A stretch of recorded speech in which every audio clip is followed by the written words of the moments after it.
Hello दोस्तों, नमस्कार। SM किसी चैनल में मैं आप सभी लोगों का दिल से बहुत बहुत स्वागत करता हूं। सो दोस्तों, इस वीडियो में हम लोग बात करने वाले आने वाले नेक्स्ट 5 दिन, मतलब ये जो हफ्ता रहेगा बाजार के लिए, कौन कौन से इंपॉर्टेंट खबरें हैं, कौन सी खबरों के चलते बाजार में हलचलें रहेगी, कौन सी खबर बाजार को ऊपर लेके जा सकती है, कौन सी खबर बाजार में प्रेशर क्रिएट कर सकती है। सो ये 5 दिन कैसे रहेंगे, कौन से इंपॉर्टेंट खबरें, इसी से रिलेटेड इस वीडियो में डिस्कशन होने वाला है। सो फटाफट इस वीडियो को स्टार्ट करते हैं। बट इससे पहले जरूर कहना चाहूँगा, किसी ने फर्स्ट टाइम विजिट किया चैनल को जरूर सब्सक्राइब कर लेना, बेल आइकन को हिट करना। अगर आप चाहो तो फ्री स्टॉक मार्केट क्लासेस को भी फॉलो कर सकते हो, सब्सक्राइब कर सकते हो। लिंक ऊपर आई बटन पे या नीचे डिस्क्रिप्शन बॉक्स में मिल जाएगी। सो दोस्तों, अभी हम लोग आ चुके हैं बिल्कुल हमारे नॉर्मल स्क्रीन के ऊपर। एंड ये जो हफ्ता रहने वाला है ये भी बहुत ही ज़्यादा इंटरेस्टिंग रहने वाला है, क्योंकि आप सभी लोगों को पता है कंजिक्यूटिवली 4 हफ्ते, ये दोस्तों 4 हफ्ते लगातार हम लोग को बाजार में तेज़ी यहाँ पे देखने को मिली है। एंड लास्ट टाइम भी यहाँ पे बहुत सारे एक्सपर्ट ने यही कहा था कि ये तेज़ी बरकरार यहाँ पे रह सकती है। एंड इस वक्त की अगर हम लोग यहाँ पे बात करें तो यहाँ पे बताया जा रहा है कि यहाँ पे भी शायद से तेज़ी कंटिन्यू रह सकती है, बट थोड़ा बहुत यहाँ पे इस वक्त डाउट है मतलब अभी मार्केट इतना यहाँ पे चल चुका है, इतनी ज़बरदस्त तेज़ी यहाँ पे पकड़ी जा चुकी है। तो कुछ यहाँ पे ऐसी चीज़ें जिसके बदौलत ये तेज़ी अभी यहाँ पे डिपेंड रहने वाली है। जैसे कि अगर मैं यहाँ पे बात करूँ, अभी तक जितनी भी तेज़ी हम लोग को यहाँ पे देखने को मिली, आप सभी लोगों को पता है मिड कैप स्मॉल कैप ने भी बहुत ही अच्छी तरीके से यहाँ पे कंट्रीब्यूशन दिया था। उसी के साथ साथ अगर हम लोग यहाँ पे बात करें तो यहाँ पे हर कोई सेक्टर ने अच्छा कंट्रीब्यूशन देने की कोशिश की है। तो इस वक्त यहाँ पे बोला जा रहा है कि अगर निफ्टी को यहाँ पे 16,000 के लेवल तक पहुँचना है तो यहाँ पे banking sector, yes banking sector मतलब बैंकिंग इंडेक्स निफ्टी बैंक की अगर हम लोग यहाँ पे बात करें, बैंक निफ्टी की बात करें, वो कंपैरेटिवली अंडर परफॉर्मेंस दे रहा है। उनके ओर से सपोर्ट की यहाँ पे एक्सपेक्टेशन ज़्यादा है। अगर वहाँ से अगर हम लोग को अच्छा खासा सपोर्ट मिलता है तो डेफिनेटली हम लोग कह सकते हैं कि जो 16,000 का स्ट्रॉन्ग रेसिस्टेंस लेवल भी बना है वहाँ तक भी बाजार यहाँ पे जा सकता है।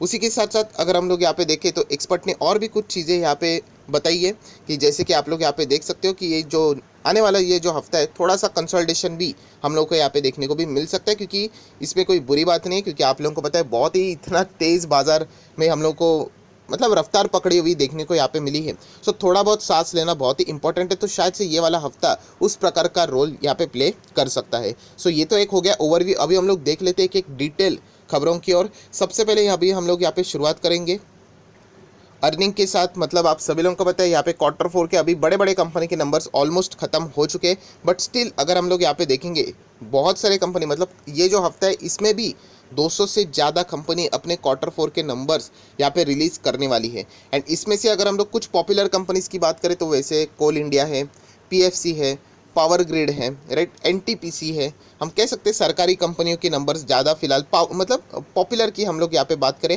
एंड अदर देन इसके बात करें तो LIC हाउसिंग फाइनेंस है, राइट। उसी के साथ साथ JB केमिकल्स है, एक बहुत ही कमाल की कंपनी है। उसी के साथ साथ देखे जाए तो जुबिलेंट फूड एक बहुत ही मल्टी बैगर ये कंपनी है, अभी अभी जो मार्केट में उतरी है, आप सब लोग पता है इजी ट्रिप, उसका भी हम लोगों को परफॉर्मेंस देखने को मिलने वाला है। राइट्स का परफॉर्मेंस देखने को मिलने वाला है। नेटको फार्मा, ऐसे बहुत सारे 200 कंपनीज है। सो अभी भी अगर देखा जाए तो ये जो नंबर्स का सिलसिला है वो अभी भी यहाँ पे हम लोगों को चलते हुए देखने को यहाँ पे मिल रहा है। सो जितने भी इंपॉर्टेंट नंबर रहेंगे मैं कोशिश करूँगा अपने पॉइंट ऑफ व्यू से कि आप लोगों को जितना हो सके यहाँ पे अपडेट कर दूँ। देन दोस्तों, अगर हम लोग यहाँ पे बात करें सेकंड इंपॉर्टेंट एंड अच्छी खबर की बारे में अगर मैं बात करूँ तो ऑब्वियसली जो सबसे पहली बुरी खबर थी ऑब्वियसली कोविड की अगर हम लोग बात करें, दोस्तों आपको मैं यहाँ पे ग्राफ दिखाना चाहूँगा। आप लोग यहाँ पे ग्राफ देख सकते हो कि कैसे यहाँ पे इंडिया में जो कोविड का जो एक बार ऐसा लगा था कि यहाँ पे 4 लाख तक चल ही रहा था, 6 लाख तक जाएगा। अभी हम लोग को 1 लाख से भी नीचे यहाँ पे आप देख सकते हैं पेशेंट्स देखने को यहाँ पे फिलहाल मिल रहे हैं।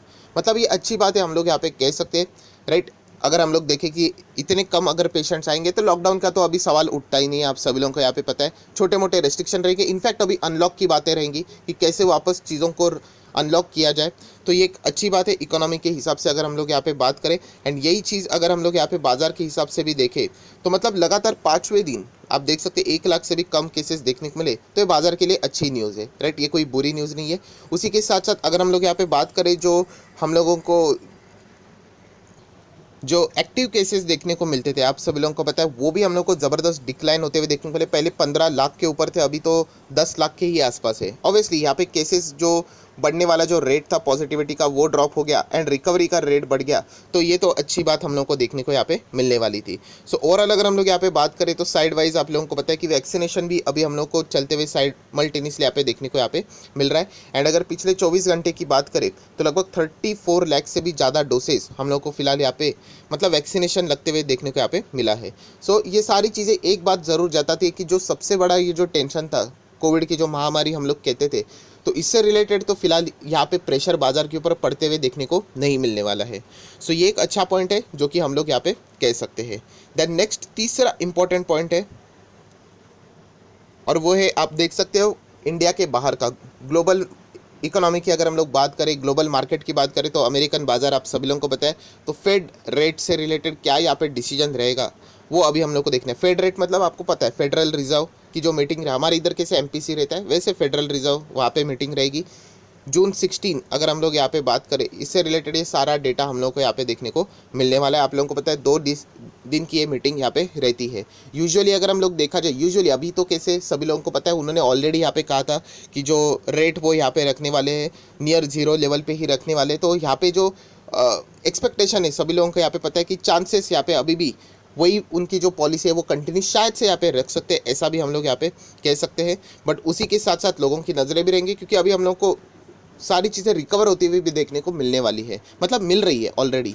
सो अमेरिका में भी रिकवरी अच्छी खासी देखने को यहाँ पे मिल चुकी है। सो इसीलिए अगर हम लोग बात करें तो क्या यहाँ पे फेड अगर या फिर हम कह सकते हैं जो यूएस के एफओएमसी की जो मीट है उसमें कोई बदलाव यहाँ पे आएगा तो इससे रिलेटेड भी बाजार का बहुत ही मतलब कड़ी नज़र इनके ऊपर यहाँ पे रहने वाली है। अगर यहाँ से अगर कोई चेंजेस के अगर हम लोगों को मतलब हिंट भी मिल गई, आप लोगों को पता है इनके कमेंट्रीज भी रहते हैं राइट, अगर वहाँ पे अगर कोई हिंट भी हम लोग को यहाँ पे मिल गई तो भी बाजार में हम लोग को मतलब सिर्फ इंडियन मार्केट नहीं पूरे दुनिया के बाजार में इससे रिलेटेड रिएक्शन हम लोग को देखने को मिलता है।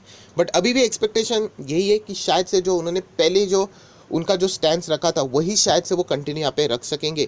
यही बातें फिलहाल तो अभी यहाँ पे चल रही। बट आप सभी लोगों को पता है कि कभी ना कभी एक दिन ऐसा आने ही वाला है कि यहाँ पे उनको ये सारी चीज़ें मतलब लाइफ टाइम तो थोड़ी ना ये इनफाइनाइट है कि ऐसा ही चलने वाला है, कभी ना कभी तो उनको ये चीज़ें चेंज करनी पड़ने वाली है।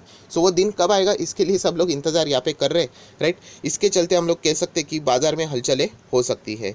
उसी के साथ साथ अगर हम लोग यहाँ पे बात करें तो नेक्स्ट आप लोगों का फोकस यहाँ पे रहना चाहिए इकोनॉमिक डेटा पॉइंट्स के ऊपर। आप सभी लोग पता है ये तो हमेशा कुछ ना कुछ वीकली नहीं तो मंथली डेटा आते रहता है। एंड यहाँ पे सीपीआई एंड डब्ल्यूपीआई इन्फ्लेशन का हम लोग को मई मंथ का डेटा रिलीज होते हुए देखने को मिलने वाला है मंडे को, मतलब कल के दिन की यहाँ पे बात हो रही है। एंड बीओटी की बात करें मतलब बैलेंस ऑफ ट्रेड डेटा की बात करें जो कि मई का ही है वो हम लोग को ट्यूसडे को यहाँ पे अनाउंस होते हुए देखने को यहाँ पे मिलने वाला है।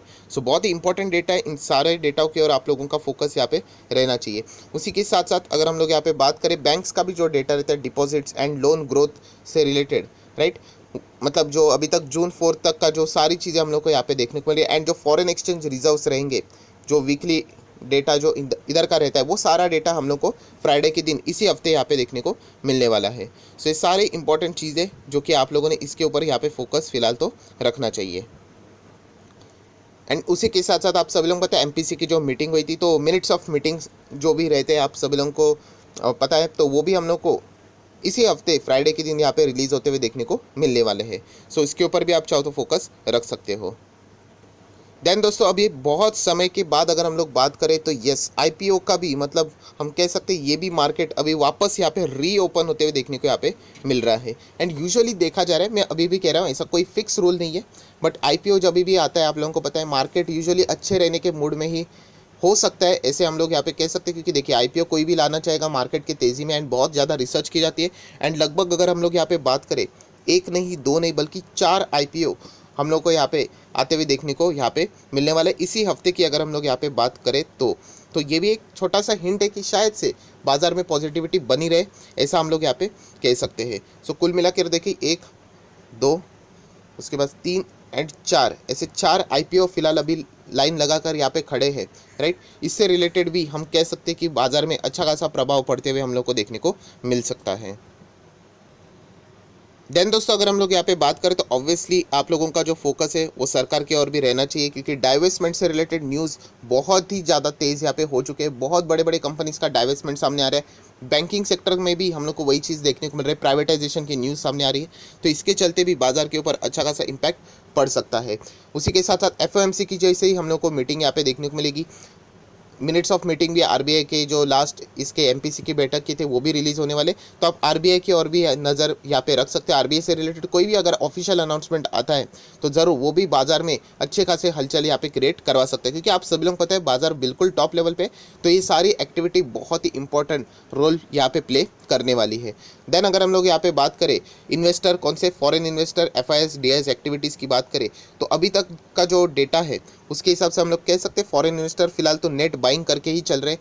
लगभग 4,500 के आसपास ऑब्वियसली करोड़ की बात हो रही है, उन्होंने यहाँ पे नेट बाइंग की हुई है। अगर पिछले 2 ट्रेडिंग सेशन की बात करें वहाँ भी उन्होंने यहाँ पे बाइंग ही करके वो आगे यहाँ पे बढ़ रहे हैं। हालांकि जो पिछला सेशन था वहाँ पे 18 करोड़ मतलब कुछ भी नहीं, एक मामूली सा डेटा है, हम लोग ऐसा यहाँ पे बोल सकते हैं। बट ओवरऑल जो डेटा है वो हम लोग को परचेज करते हुए देखने को फिलहाल यहाँ पे मिल रहे हैं। सो फॉरेन इन्वेस्टर से भी आने वाला पैसा ये भी एक बहुत ही इनफ्लो, एक बहुत ही इंपॉर्टेंट रोल प्ले यहाँ पे करता रहेगा। देन अगर हम लोग यहाँ पे बात करें तो डॉलर टू आईएनआर अभी भी देख सकते हैं डॉलर कंपैरेटिवली वीक ही है। मैंने वर्ड यूज़ किया कंपैरेटिवली, देखा जाए तो स्ट्रांग ही है, बट यूजुअली आपको पता है कि हमेशा वो स्ट्रांग रहता है, पर इस वक्त तो हम लोग को कमज़ोर देखने को मिला है। डॉलर इंडेक्स की ओर भी आप फोकस रख सकते हो। एफओएमसी की भी जो मीटिंग है उसके रिलेटेड भी डॉलर इंडेक्स की ओर आप लोगों का फोकस वहाँ पे रहना चाहिए। देन अगर हम लोग बात करें तो क्रूड ऑयल की, तो क्रूड ऑयल आप देख सकते हो जो बैरल है WTI एंड ब्रेंट दोनों अभी 70 के ऊपर यहाँ पे निकल चुके हैं, राइट। तो क्रूड ऑयल में भी ज़बरदस्त हम लोग को यहाँ पे जंप यहाँ पे देखने को मिल रहा है, टॉप लेवल पे अभी आते हुए यहाँ पे देखने को मिल रहा है। सो ये भी एक अच्छी भी बात है, बट उसी के साथ साथ हम लोग यहाँ पे कह सकते हैं इंडिया जैसी कंट्री जो कि इंपोर्ट करवाती है क्रूड ऑयल, तो उनके लिए भी हम कह सकते हैं इंपोर्ट बिल ज़्यादा से ज़्यादा महंगा अभी यहाँ पे हो जाता है। हालांकि क्रूड जब बहुत ही सस्ता होता है, इंडिया ने पूरी तरीके से अपनी जो कैपेसिटी है वो पूरी तरीके से भर दी थी, ये भी सरकार ने स्टेटमेंट दे दिया था। गोल्ड की बात करें तो गोल्ड सेम हमेशा की तरह मैंने कहा है, इक्विटी एंड गोल्ड ये दोनों ऐसी चीज़ें अगर आपके पास रहेंगे अच्छे वाले इक्विटीज़ एंड गोल्ड, हमेशा लॉन्ग टर्म के लिए अगर आप बने रहोगे तो आपको रिटर्न्स ही मिलने वाले हैं। थोड़ी देर कभी कभी नीचे गिरावट आती रहती है जो कि एक पार्ट रहता है इकोनॉमी का, वैसे ही मार्केट का भी ये सारी चीज़ें एक मतलब पार्ट ही है। हमेशा ऊपर नहीं जा सकता मार्केट, वैसे ही गोल्ड की भी बात करें तो हमेशा ऊपर नहीं रह सकता, कभी कंसोलिडेट करेगा नीचे आएगा, बट ओवरऑल लॉन्ग टर्म में आप ज़रूर इसमें बने रह सकते हो। सो लास्ट अगर कोई पॉइंट है तो ऑब्वियसली ऑप्शन चेन वाले डेटा यहाँ पे अगर हम लोग देखेंगे तो सबसे स्ट्रॉन्ग नज़दीक वाला अगर हम लोग सपोर्ट की बात करें तो वो है 15,700 एंड स्ट्रॉन्ग रेसिस्टेंट लेवल जो बन रहा है, स्ट्रॉन्गेस्ट रेसिस्टेंट की मैं बात कर रहा हूँ तो वो 16,000 है। तो ये जो 16,000 से लेके 15,700 ये जो रेंज है 300 पॉइंट की, इसमें अभी ज़बरदस्त यहाँ पे गेम चलते हुए देखने को यहाँ पे मिल सकता है। एंड अगर ये 16,000 का लेवल ब्रेक करना है तो यहाँ पे जैसे एक्सपर्ट ने भी कहा है कि यहाँ पे बैंक निफ्टी की मदद यहाँ पे पड़ने वाली है। बैंक निफ्टी से अगर अच्छा रिस्पॉन्स नहीं आता है तो 16,000 को क्रॉस करना डिफिकल्ट हो सकता है। एंड ये कोई बच्चा भी बता सकता है, क्यों? क्योंकि निफ्टी 50 में सबसे ज़्यादा इंडेक्स में कंट्रीब्यूशन किसका है? फाइनेंशियल सेक्टर का ही है, मतलब बैंक्स का ही हम लोग को यूजुअली देखने को मिल जाता है, राइट। तो ये तो पॉसिबल नहीं होगा अगर बैंक निफ्टी अगर अच्छा नहीं करेगी तो 16,000 को अगर इवन तो कभी तोड़ भी दिया तो सस्टेन नहीं कर पाएगा। तो बैंक निफ्टी का अच्छा परफॉर्मेंस होना ये बहुत ही ज़्यादा इंपॉर्टेंट है, तो इसीलिए पूरे लोगों का फोकस बैंक निफ्टी की ओर भी यहाँ पे रहने वाला है। सो आय आशा करता हूँ दोस्तों जितने भी इंपॉर्टेंट खबरें थी वो मैंने आपको बता दिए। तो अगर आपको वीडियो अच्छा लगे तो लाइक एंड शेयर भी कर देना। So that's it, thank you very much दोस्तों, we will be meeting our next video, तब तक के लिए बाय बाय।